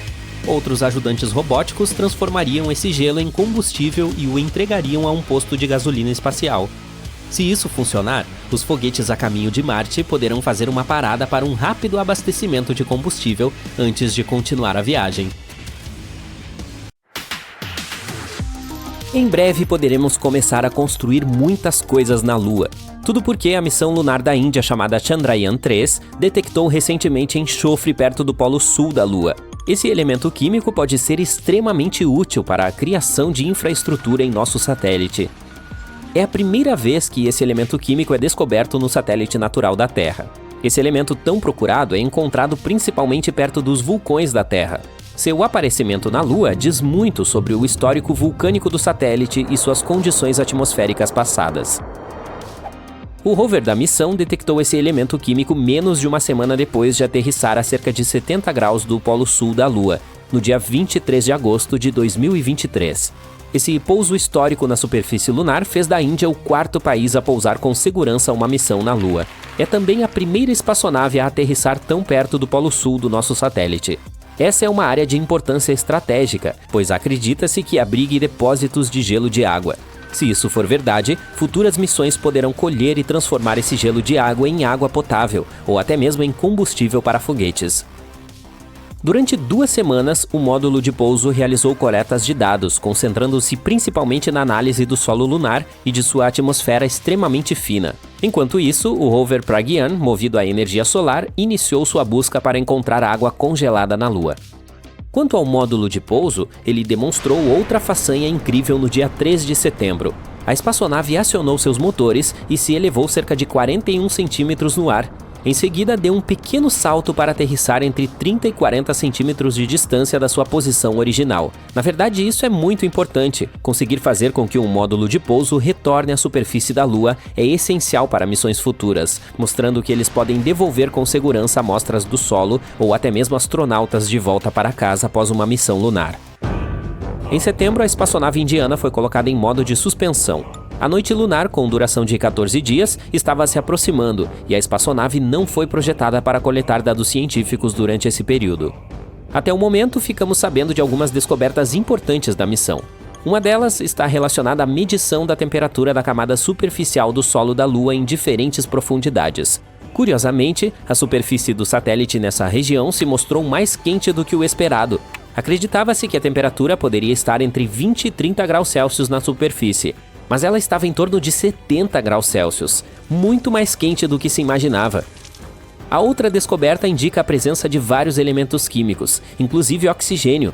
Além disso, os dados recebidos da sonda confirmam a presença de alumínio, cálcio, ferro, titânio, silício e outros elementos químicos na superfície lunar próxima ao Polo Sul. O rover também usou instrumentos especiais projetados para medir tremores e ruídos sob a superfície lunar para detectar alguma atividade sísmica. Isso nos leva de volta ao enxofre identificado graças ao espectroscópio do rover. Atualmente, os cientistas estão trabalhando para descobrir se esse elemento se formou na superfície de forma natural ou se é resultado de atividade vulcânica ou de uma queda de meteoro. Outra coisa surpreendente encontrada na Lua é uma rocha, e ela pode ser a mais antiga rocha terrestre conhecida. Uma lasca de 2 centímetros de largura, incluída em uma grande coleção de rochas trazida ao nosso planeta pelos astronautas da Apollo, pode ser, na verdade, um fragmento da Terra com 4 bilhões de anos. Essa descoberta pode nos ajudar a traçar um quadro melhor do intenso impacto que a Terra primitiva sofreu no início de sua vida. Poderia ser assim. Logo depois que a rocha se formou, um impacto de asteroide pode tê-la lançado da Terra. Naquela época, o satélite do nosso planeta estava 3 vezes mais próximo da Terra do que está hoje. A colisão foi tão forte que esse pedaço de rocha terrestre encontrou seu caminho para a Lua. Mais tarde, esse fragmento foi engolido por uma brecha lunar, um tipo heterogêneo de rocha. Por fim, a rocha foi trazida de volta para casa, para a Terra, pelos astronautas da Apollo 14. Embora os cientistas já tivessem encontrado meteoritos provenientes de Marte e da Lua, essa foi a primeira vez que uma rocha da Lua se revelou ser um meteorito terrestre. Eles também descobriram que a rocha havia se formado em um ambiente rico em água, em temperaturas e pressões correspondentes às de cerca de 19 quilômetros abaixo da superfície do nosso planeta. Em 19 de dezembro, a missão Chang'e 4 da China fez história ao aterrissar no lado oposto da Lua. O rover da missão ajudou os pesquisadores a visualizar estruturas escondidas nas profundezas da superfície do satélite, revelando bilhões de anos de história lunar. O rover Yutu-2 fez essa descoberta com a ajuda de seu radar de penetração lunar. Ele fez imagens nas profundezas da superfície da Lua e ouviu os ecos do som que se refletiam nas estruturas ocultas sob a superfície lunar. Descobriu-se que essas estruturas estavam descansando em profundidades de quase 300 metros. A pesquisa sugere que os primeiros 40 metros abaixo da superfície são compostos de camadas de poeira, solo e rochas. Os instrumentos também descobriram uma cratera oculta que deve ter se formado depois que um grande objeto se chocou contra a superfície da Lua. Há muito tempo, é provável que lava antiga estivesse fluindo nas profundezas do subsolo. Os pesquisadores acreditam que as rochas quebradas ao redor da formação podem ser detritos produzidos pelo impacto. Eles também descobriram que as camadas de rocha vulcânica eram mais finas quanto mais próximas estavam da superfície. Essa variação na espessura dos fluxos de lava pode significar uma diminuição no número e na magnitude das erupções ao longo do tempo. Portanto, a atividade vulcânica lunar diminuiu gradualmente desde a formação da Lua, há cerca de 4 bilhões e meio de anos. No lado mais distante da Lua está uma das maiores e mais antigas crateras de impacto em nosso sistema solar, a bacia do Polo Sul Aitken. Infelizmente, da Terra só é possível ver sua borda externa, que parece uma gigantesca cadeia de montanhas. É uma enorme depressão de 13 quilômetros de profundidade, que se estende por aproximadamente 2.500 quilômetros de diâmetro e cobre 1/4 da superfície lunar. Os astrônomos têm certeza de que essa cratera surgiu quando um asteroide colidiu com a Lua há cerca de 4 bilhões de anos. E agora olhe para este gigantesco pedaço de metal do tamanho de 4 estados de Connecticut. Quanto ao seu peso, basta dizer que o número contém 18 zeros. Essa massa misteriosa está escondida a cerca de 290 quilômetros abaixo da superfície da Lua, em algum lugar no meio da bacia do Polo Sul Aitken. Ele foi descoberto quando o GRAIL, sigla em inglês para a missão Gravity Recovery and Interior Laboratory da NASA, coletou dados sobre nosso satélite natural. Ao examinar essas informações, os cientistas notaram que em um local da superfície da Lua havia uma estranha mudança na gravidade. Depois de pesquisar esse fenômeno, eles concluíram que algo misterioso estava pesando sobre o piso da bacia. Até o momento, os pesquisadores ainda não descobriram a origem do caroço bizarro, mas há várias teorias. Uma delas afirma que o achado é um pedaço de óxido denso que apareceu quando a Lua estava apenas tomando sua forma. Naquela época, o satélite ainda estava coberto por antigos oceanos de magma, e o caroço poderia ter sido formado nos estágios finais de seu resfriamento. Entretanto, a maioria dos cientistas apoia outra teoria, segundo a qual a massa integrante é uma parte do asteroide gigante que criou a bacia do Polo Sul Aitken. Como o artefato é metálico, provavelmente é o núcleo de ferro-níquel do asteroide. Pode haver um labirinto de tubos de lava na Lua. Não faz muito tempo, os astrônomos receberam os resultados da topografia subterrânea e descobriram uma enorme caverna sob a superfície do satélite natural da Terra. Ela pode ser o resultado da atividade vulcânica lunar que ocorreu há mais de 3 bilhões de anos. Os fluxos de lava endureceram, criando uma crosta espessa e dura na parte externa. Mas por dentro ela continuava fluindo, derretendo a rocha e criando túneis e cavernas. Diversos pequenos buracos na superfície da Lua descobertos pela NASA parecem ser as aberturas para esses tubos de lava. Se essa teoria for confirmada, os túneis subterrâneos poderão servir não apenas como um local conveniente para missões espaciais com tripulação humana, mas também como fontes de água muito necessárias para os astronautas. Um certo dia, cerca de 8 bilhões de habitantes no planeta Terra ficaram sabendo da mesma notícia terrível. Alguns viram na TV, outros ouviram ao telefone enquanto navegavam pelas mídias sociais ou ouviam música. Alguns testemunharam essa notícia em um sonho enquanto dormiam. A voz de alguém falou em todos os idiomas para garantir que todos entendessem. Tenho boas e más notícias para você. Vamos começar com as más notícias. Todos vocês são personagens de vídeos do YouTube em que seu planeta entra em uma situação em que a Lua quebra ao meio. Para o público, será uma história hipotética, mas para você, esses eventos se tornarão realidade. A boa notícia é que... eu estava brincando. Não há boas notícias. Mas não se preocupe, o apocalipse não começará no seu planeta. Talvez só de leve. Tenha um bom dia! A princípio, toda a população entrou em pânico. Então, alguns dias depois, todos se acalmaram. Talvez tenha sido uma alucinação em massa e a Lua ficará bem? Mas neste momento, os cientistas descobriram o perigo. Um meteorito colossal está voando em nossa direção das profundezas distantes do espaço. Este meteorito é super rápido e bastante plano, mas tem bordas afiadas. Felizmente, ele não vai colidir com a Terra por alguns milhares de quilômetros. Mas a Lua não terá tanta sorte. O meteorito voa através do único satélite natural da nossa Terra, atingindo-o bem no meio. Então, ele passa pela Lua, passa pelo nosso planeta e voa para um espaço distante. Neste momento, nem todas as pessoas conseguem tirar os olhos da Lua. O meteorito a corta perfeitamente ao meio. Gentilmente, claramente, de forma indolor. Então, o que devemos fazer agora? A Terra sobreviverá a isso? O nosso satélite se divide em duas partes iguais, mas felizmente elas não voam uma para longe da outra. A grande gravidade da Lua as atrai de volta como um ímã. Os cientistas têm certeza de que as partes se conectarão em alguns bilhões de anos e a Lua se tornará a mesma que costumava ser.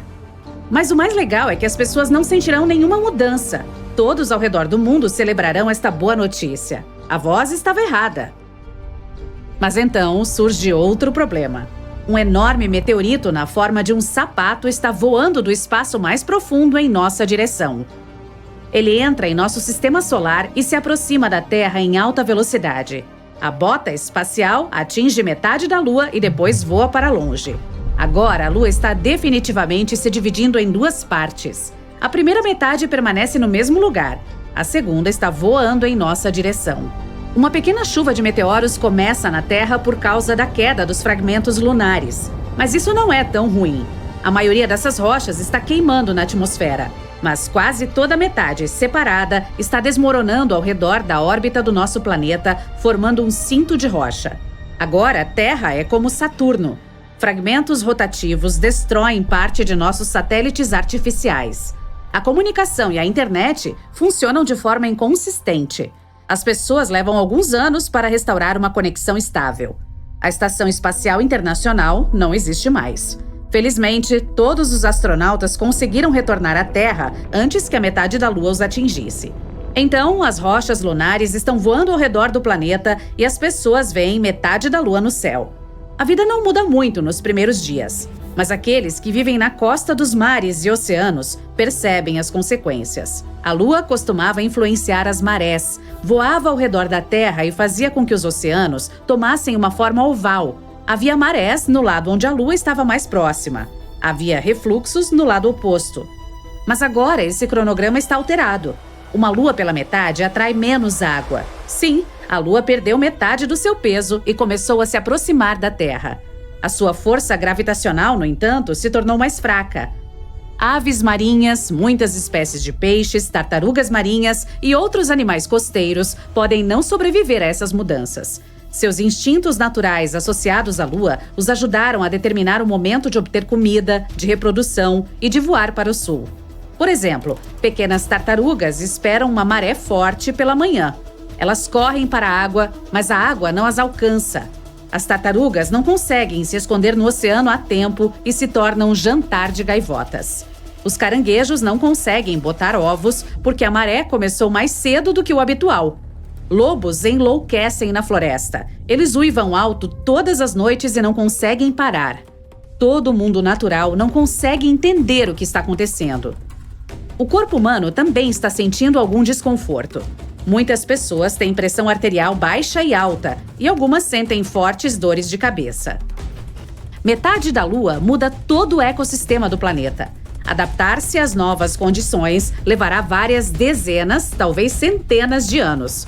Algumas semanas se passam e as pessoas percebem que os dias agora são mais curtos. A Lua sempre retardou a rotação da Terra, fazendo um dia durar 24 horas. A Terra está girando mais rápido agora. A noite e a manhã chegam mais cedo do que todos estão acostumados. A velocidade de rotação do nosso planeta aumentou, reduzindo para 15 o número de horas por dia. As pessoas sofrem de insônia ou sono excessivo. O corpo precisa de tempo para se acostumar com isso. Os cronogramas de trabalho estão mudando em todo o mundo. Anteriormente, as pessoas chegavam ao escritório às 9 horas e saíam às 18 horas. Agora elas chegam às 7 horas e saem às 14. O tempo de sono ficou mais curto e as pessoas estão muito tristes por causa disso. O progresso diminui devido ao curto tempo de trabalho. As tecnologias do futuro estão agora de 20 a 30 anos atrasadas. O pagamento por hora permanece o mesmo, então os chefes agora pagam menos por menos horas de trabalho. A Lua inteira estabiliza o tempo e o clima do planeta. Olhe para Marte. Tem 2 pequenas luas. Elas giram rapidamente em torno dele e balançam Marte em torno de seu eixo. Como resultado, ventos fortes, tempestades de areia e temporais geralmente acontecem no planeta vermelho. Agora, a metade da Lua que se aproximou de nós tira a Terra da sua rotação estável.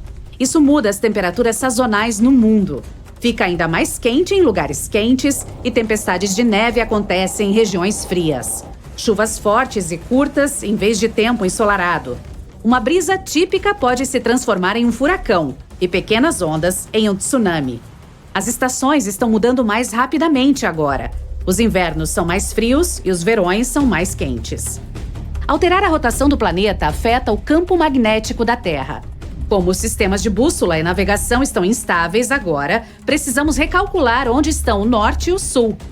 Os pássaros não conseguem voar para o sul para esperar o inverno, já que não sabem em que direção voar. Sua bússola interna não está funcionando. Várias centenas de anos se passaram. As pessoas estão totalmente acostumadas com as novas condições na Terra. Novas espécies de animais e peixes apareceram. Os pássaros podem navegar pelo céu com o auxílio da Lua novamente. A economia do planeta foi restaurada. Os salários por hora se tornaram mais altos. As pessoas agora dormem o suficiente, de 5 a 6 horas por dia, e trabalham por 4 a 5 horas. A redução do dia e da noite também afetou a indústria do entretenimento. Os filmes agora duram 1 hora. Um episódio típico de algum seriado dura 30 minutos. A vida fica mais rápida. Uma pessoa comum agora vive até os 96 anos de idade. Na verdade, a passagem do tempo não mudou nada. Seu cálculo, sim. Vários milhares de anos se passaram. As pessoas parecem diferentes. Agora elas têm olhos grandes que absorvem mais luz. Uma lua pela metade não é tão brilhante quanto ela inteira. Então as noites ficaram mais escuras. O olho humano levou alguns milhares de anos para desenvolver a capacidade de ver claramente nesta nova escuridão. Os animais precisam navegar melhor nessas condições, então seus olhos também se tornaram maiores e mais sensíveis. Durante todo esse tempo, as pessoas limparam a órbita das rochas lunares. Várias estações espaciais voam ao redor do nosso planeta. E, novamente, as pessoas ouvem essa voz estranha que uma vez lhes disse que eram todos personagens em um vídeo hipotético do YouTube. Desta vez, a voz diz: "Sua história termina porque o vídeo termina. Sinto muito. Boa noite." Existe um mega sol gigante no centro da nossa Via Láctea? Na verdade, os cientistas pensaram que sim por um tempo, pois esse é o lugar mais brilhante da galáxia. Ele tem milhões de estrelas agrupadas em uma pequena área que é chamada de bojo galáctico. Ali, há milhões de estrelas a mais por ano-luz do que qualquer outra parte da galáxia, e pode ser 10 milhões de vezes mais denso do que a nossa parte da vizinhança. Em alguns casos, as estrelas nessa região estão separadas por apenas 5 dias-luz. É como se houvesse outra delas em nosso sistema solar um pouco mais distante do que Plutão em uma escala espacial. Mas por que esse lugar é tão denso? Quando as galáxias se formam, uma grande quantidade de gás e poeira se junta sob a força da gravidade. Esse material se acumula e acaba formando estrelas. A gravidade e o momento angular se equilibram e a galáxia começa a se parecer com um disco plano, com um núcleo denso bastante brilhante e protuberante. As estrelas vivem suas vidas confortáveis e, quando chegam ao fim, entram em colapso sob seu próprio peso. E então, forma-se o buraco negro. Os buracos negros adoram comer tudo ao seu redor, e quanto mais comem, maiores ficam. E que lugar é mais perfeito para um bom jantar do que o centro da galáxia, onde todas as coisas do espaço estão reunidas? Assim, ele começa a se alimentar do gás e da poeira ao redor, formando um disco de acreção. À medida que esse material entra em uma espiral em direção ao buraco negro, este se aquece e emite muita energia, o que torna o centro da galáxia ainda mais brilhante. É por isso que é possível encontrar buracos negros supermassivos e bojos galácticos nos centros de todas as galáxias. O que fica no centro da galáxia se parece um pouco com uma elipse. Esse é um bojo clássico. As estrelas de lá não são como o nosso Sol, elas se movem aleatoriamente em todas as direções e planos possíveis.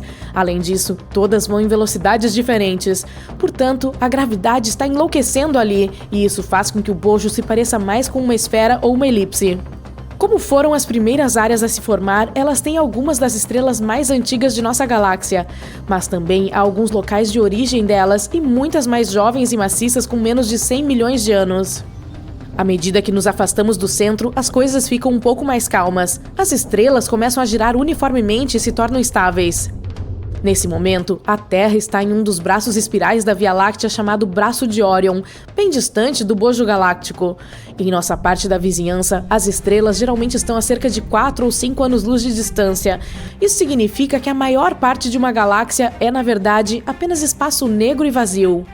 Nosso buraco negro é chamado de Sagitários A. É um monstro com cerca de 4 milhões de vezes a massa do nosso Sol e cerca de 51 milhões de quilômetros de tamanho, quase a mesma distância entre Mercúrio e o Sol.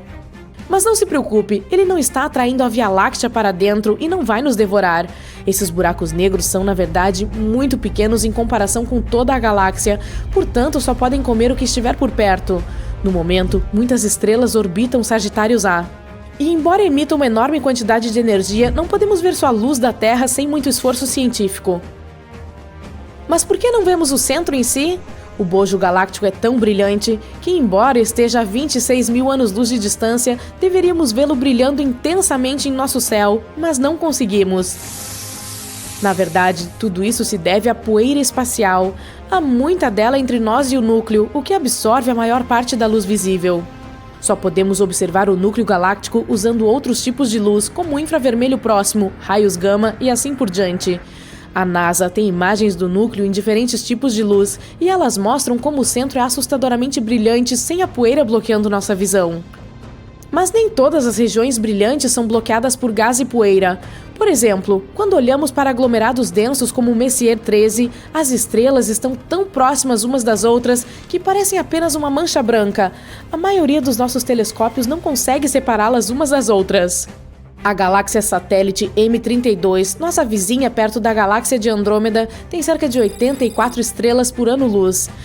É tão densa que elas não podem ser decifradas nem mesmo pelo telescópio espacial Hubble. Para se ter uma ideia, nosso sistema solar tem 2 anos-luz de comprimento. Veríamos cerca de 168 estrelas do lado de fora de nossa janela se estivéssemos lá. A nossa mais próxima é a Alpha Centauri, que está a cerca de 4 anos-luz de distância do Sol. Se estivesse a apenas alguns dias-luz, brilharia muito mais do que a Lua cheia. Portanto, se de alguma forma conseguíssemos sobreviver em regiões estelares loucamente densas, o céu seria branco o dia todo. Mas é improvável que consigamos chegar lá. À medida que nos aproximamos do centro da Via Láctea, as chances de encontrar vida se tornam muito pequenas. A gravidade das estrelas está enlouquecendo com movimentos caóticos, de modo que quase não há planetas por perto. Nesses planetas milagrosos que resistem, a radiação dos raios cósmicos está disparando. Explosões de supernovas e colisões de estrelas próximas tornaram-se uma ocasião cotidiana, e todo o gás ao redor torna basicamente impossível respirar ou até mesmo enxergar corretamente. Ao mesmo tempo, à medida que nos afastamos, há menos estrelas ao redor. Elementos muito úteis para a vida, como o carbono, o oxigênio e o ferro, são produzidos por elas e, portanto, também diminuem. O excesso de radiação é terrível, mas se ela for muito baixa, significa que não há energia suficiente para suportar reações químicas, como a fotossíntese. É por isso que, se houver vida extraterrestre, ela provavelmente estará em algum lugar no meio de diferentes galáxias. Mas algumas galáxias obtêm seu brilho de um chamado núcleo galáctico ativo. Essas são regiões extremamente energéticas no centro de algumas galáxias e brilham muito mais do que qualquer estrela que se possa imaginar, embora isso aconteça principalmente apenas em determinadas partes do espectro eletromagnético. O brilho não vem das estrelas, mas do disco de acreção em torno de seus buracos negros supermassivos. À medida em que o material cai lentamente em um buraco negro, se reúne em torno dele e cria esse disco plano e giratório de gás, poeira e outros materiais. Como a gravidade e o atrito são insanos, esse disco se aquece e começa a emitir enormes quantidades de energia. Além disso, gira incrivelmente rápido, quase a velocidade da luz. Por isso, as colisões acontecem o tempo todo e são inimaginavelmente poderosas. Elas liberam quantidades ainda maiores de energia. A maioria das galáxias não tem um núcleo ativo. Aquelas que têm, como a M87 na constelação de Virgem, são chamadas de ativas. Há também diferentes tipos de núcleos ativos, como as galáxias Seyfert, as radiogaláxias e, finalmente, os vencedores de nossa competição de brilho espacial, os quasares. Imagine coisas tão brilhantes que podem ofuscar toda a galáxia a que pertencem. Os quasares são um tipo específico de núcleo galáctico ativo, a forma mais extrema e luminosa. Eles pertencem aos buracos negros supermassivos, os maiores do nosso universo. E são como uma combinação de várias coisas. Em primeiro lugar, são os discos de acreção mais brilhantes do nosso mundo, devido ao fato de seus buracos negros gigantescos comerem tudo ao redor. Mas eles têm algumas características interessantes. Por exemplo, jatos poderosos de partículas que saem dos polos do buraco negro quase à velocidade da luz. Esses jatos aumentam o brilho do quasar, embora só possam ser vistos em comprimentos de onda de rádio. A energia que emitem é tão intensa que podem ser vistos a bilhões de anos-luz de distância. No entanto, o quasar mais próximo de nós está a 600 milhões de anos-luz de distância, portanto, não podemos vê-los com telescópios de quintal. Assim, quando olhamos para uma galáxia por meio de um telescópio, geralmente vemos apenas o núcleo mais brilhante, não as partes externas. Infelizmente, nossos olhos não foram feitos para ver coisas como o núcleo galáctico ativo. Assim, essas estrelas são as coisas mais brilhantes que podemos enxergar. Mas que bela visão é essa? Atenção, atenção, atenção! Alerta de emergência! Isso não é um exercício! A Via Láctea está pegando fogo! Repito, a Via Láctea está pegando fogo! Protocolos de evacuação ativados. Todas as formas de vida terrestres devem ser transferidas para a galáxia de Andrômeda imediatamente. Repito! Espere, um incêndio em nossa galáxia? Tudo se resume ao gás incrivelmente quente que circunda a Via Láctea, que não é apenas intensamente quente, também existe há bilhões de anos. Mas o que faz com que ele aqueça e se mantenha assim?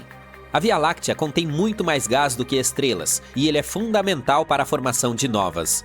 Ao longo de bilhões de anos, esse enorme reservatório permitiu que a galáxia continuasse a produzir estrelas. Mas o gás é incrivelmente fino e disperso, o que torna quase impossível observá-lo diretamente. Durante muito tempo, isso dificultou a descoberta da quantidade dele que a Via Láctea realmente contém. Mas nas últimas décadas, os pesquisadores finalmente confirmaram que a galáxia está de fato cercada por uma enorme esfera de gás quente. Essa nuvem com esse elemento se estende por até 700 mil anos-luz do centro galáctico e atinge temperaturas de vários milhões de graus. No início, os cientistas pensavam que a temperatura insana do gás se devia à gravidade da Via Láctea. Eles acreditavam que essa gravidade o fazia girar, impedindo-o de cair para dentro e aquecendo-o no processo. Mas recentemente descobriram algo ainda mais surpreendente: uma segunda camada de gás, que é ainda mais quente. Como o descobrimos com uma temperatura de cerca de 10 milhões de graus Celsius? Raios-X fracos vindos de todas as direções do céu revelaram a presença dele, que também apareceu ao absorver a luz de quasares distantes, objetos brilhantes muito distantes de nossa galáxia. Não é de se admirar que os cientistas tenham começado a procurar as fontes de calor que poderiam explicar esse fenômeno bizarro. Eles logo descobriram que os dois tipos de gás, o emissor de raios-X e o absorvente, vinham de regiões diferentes da galáxia. O emissor de raios-X é aparentemente produzido por uma região inchada em torno do disco estelar da Via Láctea. Essa região é um resultado direto da formação de estrelas da galáxia, que ainda está em andamento. Estrelas maciças nessas regiões acabam explodindo como supernovas, liberando enormes quantidades de energia, que aquece o gás circundante a temperaturas extremas. Este se torna turbulento, movendo-se de forma caótica. Parte escapa para o espaço ao redor da galáxia, enquanto outra parte se resfria e cai de volta em direção ao disco. Esse núcleo contínuo de aquecimento, resfriamento e movimento mantém a camada de gás quente visível nos raios-X. O que é absorvente é enriquecido com elementos como enxofre, magnésio e neônio. Eles são criados no interior de estrelas maciças por meio de reações nucleares e escapam para o espaço durante as explosões de supernovas. As estrelas fugitivas que são lançadas para fora do disco da Via Láctea também contribuem para esse processo. Quando explodem como supernovas, criam bolsões de gás enriquecido acima do disco dela. O emissor de raios-X forma uma camada brilhante ao redor do disco da galáxia. Essa camada nunca desaparece devido à formação de estrelas e à atividade de supernovas que ocorrem. Juntos, esses processos explicam os sinais de absorção e emissão observados pelos astrônomos. A formação de estrelas, as explosões de supernovas e o movimento do gás trabalham juntos para moldar a Via Láctea. O gás quente não apenas ajuda a regular a formação de estrelas, mas também redistribui os materiais criados no interior delas. E os elementos produzidos nos núcleos estelares são espalhados por toda a galáxia pelas supernovas, tornando-se os blocos de construção das futuras gerações de estrelas. A equipe de pesquisa planeja continuar observando o gás em outros comprimentos de onda de luz, e isso pode nos dar ainda mais informações sobre como ele se comporta e do que é feito. E quando entendermos a dinâmica dele, provavelmente aprenderemos mais sobre como galáxias como a Via Láctea evoluem ao longo do tempo. Precisamos de todos os dados que pudermos coletar, afinal, ainda nem sabemos o verdadeiro formato da nossa galáxia.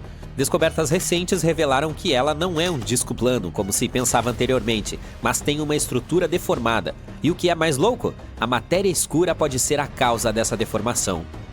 A primeira confirmação de que a Via Láctea não é um disco perfeitamente plano veio das observações da espaçonave Gaia. Ela mapeou as posições e os movimentos de mais de 1 bilhão de estrelas, e suas observações mostraram que a galáxia se estende mais para fora do que se acreditava inicialmente. Em suas bordas, o disco galáctico tem uma estrutura ondulada e deformada, com sérias deformações ao longo da borda externa. Mas o que causa a deformação? Ela pode resultar de colisões galácticas antigas, como a da Via Láctea com a galáxia anã de Sagitário, há cerca de 6 bilhões de anos. Entretanto, um novo estudo sugere outra possibilidade. Pode ser causada por um halo de matéria escura inclinado que circunda nossa galáxia. Os halos de matéria escura são estruturas invisíveis, porém maciças, que circundam a maioria das galáxias, inclusive a nossa. Eles contêm a maior parte da massa de uma delas e exercem uma forte influência gravitacional sobre a estrutura delas. Se o halo estiver inclinado em relação ao plano galáctico, seus efeitos gravitacionais poderão distorcer a galáxia ao longo do tempo. Para descobrir se essa teoria é verdadeira, os pesquisadores usaram dados de simulações de computador altamente detalhadas que modelam a evolução galáctea, temperando o processo com matéria escura e interações entre matéria e campos magnéticos.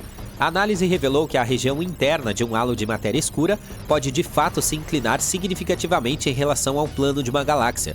Essa inclinação pode resultar de colisões galácticas ou encontros próximos com outras galáxias. Os halos tortos podem permanecer assim por bilhões de anos, o que é tempo suficiente para deformar o disco.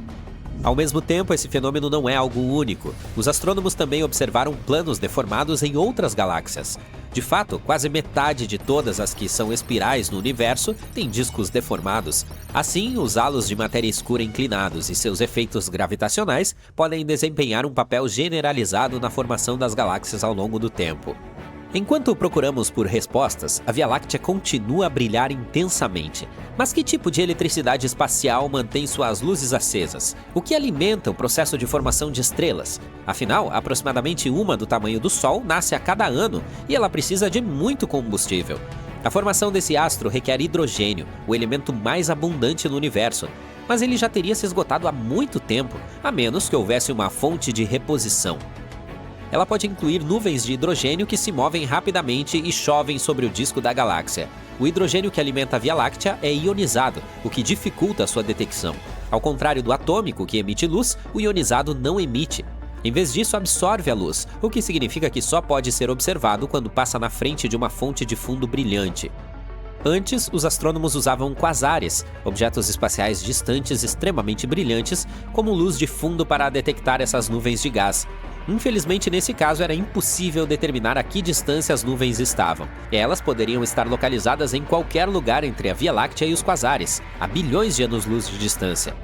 Para identificar a localização delas, os astrônomos recorreram ao Cosmic Origins Spectrograph a bordo do telescópio espacial Hubble. Eles observaram 27 estrelas localizadas em um raio de 10 mil anos-luz do disco da Via Láctea. Ao analisar a luz delas, descobriram que cerca de metade estava obscurecida por nuvens de gás. Isso significa que estavam próximas o suficiente para alimentar diretamente o disco da Via Láctea. Os pesquisadores calcularam que continham uma massa total equivalente a incríveis 110 milhões de sóis. Esse vasto reservatório de hidrogênio oferece combustível mais do que suficiente para sustentar a formação de estrelas da nossa galáxia. Mas de onde vieram essas nuvens? Até o momento, isso ainda é um mistério. Há duas possibilidades principais. Elas podem consistir de hidrogênio formado logo após o Big Bang, gás primordial. Essas estruturas poderiam ter permanecido fora de qualquer galáxia por bilhões de anos, caindo apenas recentemente na atração gravitacional da Via Láctea. Ou podem ser feitas de material ejetado dela. Quando as estrelas explodem como supernovas, são capazes de expelir gás para fora. Com o tempo, esse material pode esfriar e cair de volta para o disco, formando as nuvens.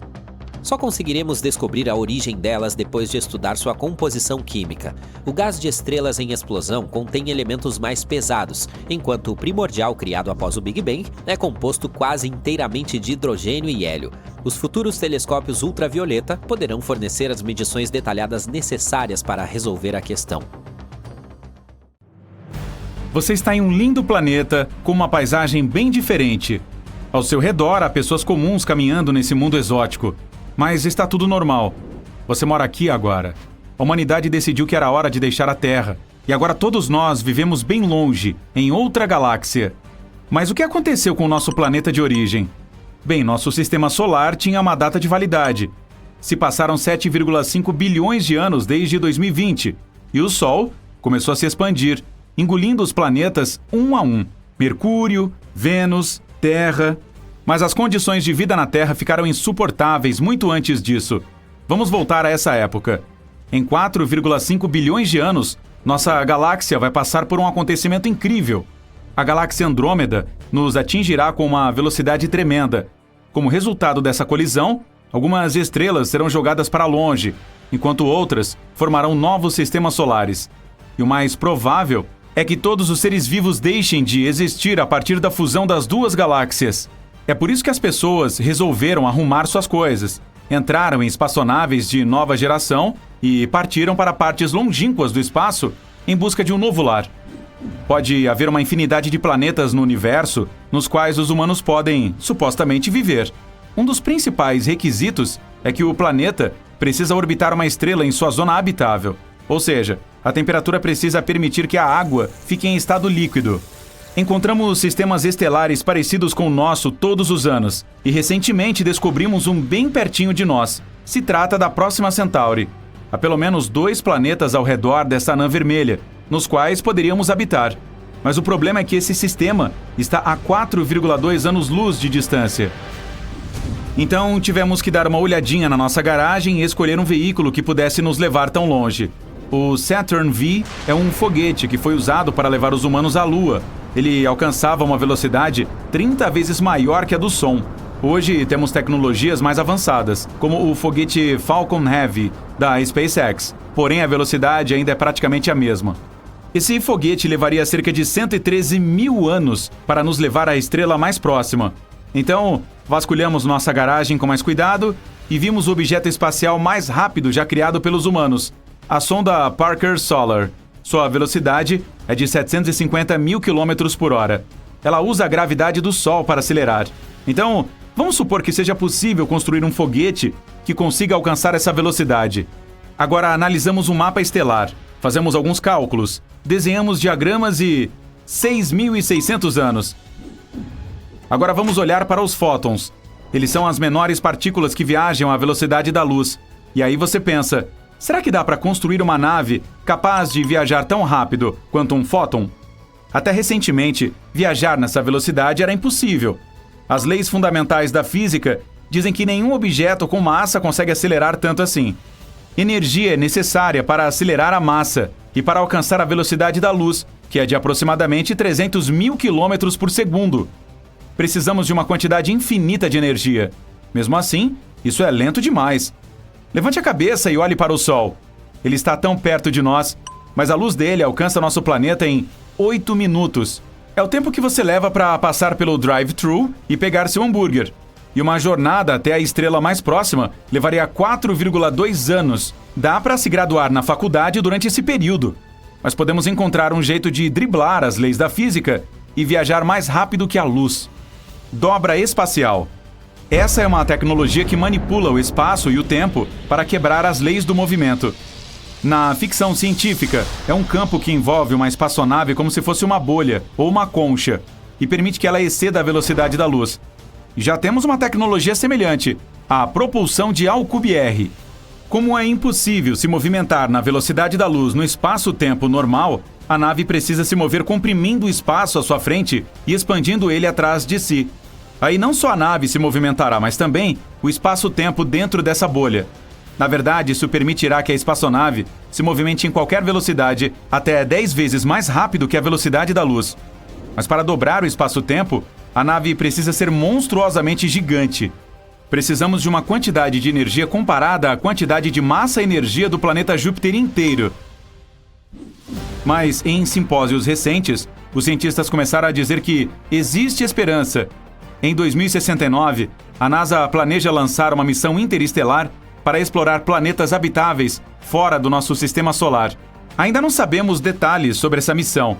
Ela nem tem nome, mas será uma homenagem ao 100º aniversário da missão Apollo, que foi a primeira missão tripulada a pousar na superfície lunar.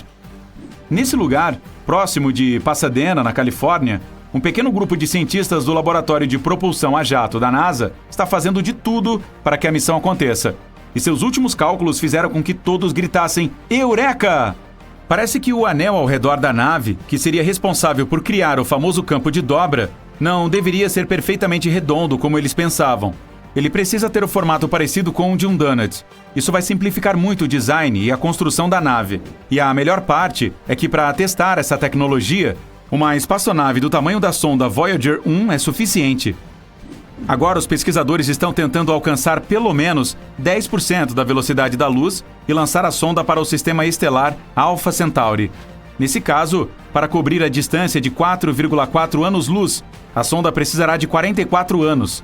Para se ter uma ideia, a missão Voyager 1 foi lançada em 5 de setembro de 1977. Em 43 anos, ela viajou cerca de 22,5 bilhões de quilômetros e é o objeto mais remoto feito pelo homem. É também o mais solitário no universo. A Voyager 1 já deixou as fronteiras do nosso sistema solar há muito tempo e está em constante movimento dentro do espaço sideral. Mas fique sossegado, pois os cientistas têm mais algumas ideias em seus laboratórios secretos. Dizem que agora eles sabem como alcançar a velocidade da luz. A Associação Espacial está considerando a possibilidade de lançar pequenos drones movidos a laser. A força nuclear, bem como as colisões da matéria e antimatéria, podem fornecer energia suficiente para acelerar o objeto à velocidade da luz também. Mas seus colegas de um laboratório próximo estão trabalhando duro para implementar outra tecnologia. a propulsão a íon. Ela usa partículas de gás aceleradas pelo campo elétrico. Resumindo, seu foguete comum é uma fera na estrada. Ele afunda o pé no acelerador e queima um monte de combustível para atingir a velocidade que precisa. Mas a propulsão a íon é como uma velha senhora dirigindo cuidadosamente. Ela pisa no acelerador devagar para ganhar velocidade. Na escola espacial, a velha senhora terá mais eficiência e conseguirá dirigir mais além do que o cara pé quente. É nisso que os cientistas estão de olho. Mesmo assim, um número incerto de anos passará até que surja uma forma de implementar a dobra espacial ou a propulsão a íon. Queremos fazer com que a humanidade seja interestelar, mas primeiro precisamos mantê-la viva. Agora estamos desenvolvendo tecnologias para enviar a primeira missão tripulada para Marte. A colonização de Marte será o primeiro passo para virarmos interestelares. Será uma espécie de ensaio antes de colonizar planetas distantes. Precisamos entender que, embora as condições de vida dos exoplanetas possam ser parecidas com as da Terra, ainda teremos que terraformá-las. Temos que testar nossa tecnologia em Marte para fazer com que a temperatura de lá seja igual à nossa. Também precisamos aumentar a pressão atmosférica para que a água possa existir em estado líquido e criar uma camada de ozônio que nos protegerá da radiação solar. Depois disso, conseguiremos respirar livremente na superfície do planeta vermelho, sem precisar usar roupas espaciais. É preciso dominar essas tecnologias antes de criar uma dobra espacial de verdade. Alguns séculos atrás, as pessoas navegavam pelos oceanos e foram aperfeiçoando suas embarcações para explorar o nosso planeta completamente. Agora, seremos a geração que construirá novas embarcações para travar longas jornadas fora da Terra. A dobra espacial abrirá horizontes incríveis para nós. Olhe para nossa galáxia. Há inúmeras estrelas nela. Ao redor de cada uma delas pode haver planetas e em alguns deles pode haver vida. A dobra espacial nos fará entrar em contato com essas formas de vida e explorar nossa galáxia muito mais rapidamente. Esse futuro já está perto. Daqui a pouco, teremos a chance de nos juntar aos cientistas, vestir nossas roupas espaciais e viajar para a imensidão do espaço em busca de novas aventuras.